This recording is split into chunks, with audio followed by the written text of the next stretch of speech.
Itaw ka daw nang wakay nung ito lay do. Kamay nung ay dino. Sige tha jida ni ne heg ako na pineapple festival yeng idu itaw sahi ani suram ni pandemic na maram moy ga yai thoki base. Yeng phangdra bani ne. Nang pau am ta dribo. Kari pau no. Hada poiro palam phai da pineapple festival sele ne kan ta de. Hadak sila dira. Handak sei sele dine traunga suboina hai sei ni lepre dana. Aseng bai tra tre subo ga dong ne ba. Traunga suboina handak pineapple festival idang pangtho ne ba. As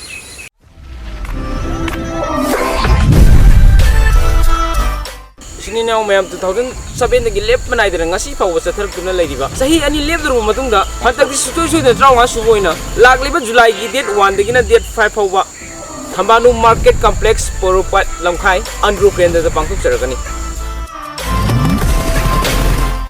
lamdam asigi state fruit ama oiriba kihom asibu yokhatpa amadi pathok asibu puthok liba lawmi simbu puning thogat poina 2007 digi hogduna ngasi fawba pangthorakli pineapple festival asibu iramdam asida leibiriba kanglai chap namakna saru yabinaba haizari aduga festival asi hawbadagina loiba fawba cultural program amadi isai nomagi thoram singsu pangthok chagani tarulak suba state level pineapple queen Mahausagum handaksu pangthokani pangthok chariba sigi maru eba pandamdi kihom thajariba akhoi farmer singa sida khoina alternative arrangement ama haita akhoi magi khara magi hingnana bagi lambi ama oinana ba khoina magi sarkar gi maikai dagi hanasu funding khara khoina magi khoina piduna lagli ado masisu makha tana pinana ba haidana khoina hona jabani aduna kihom thajariba singa sibu pungning thagoi pibo ena manipur gi praja mayamna pineapple festival si yengba lakpiyo amasung saruk yabiyo haidana mayam phumna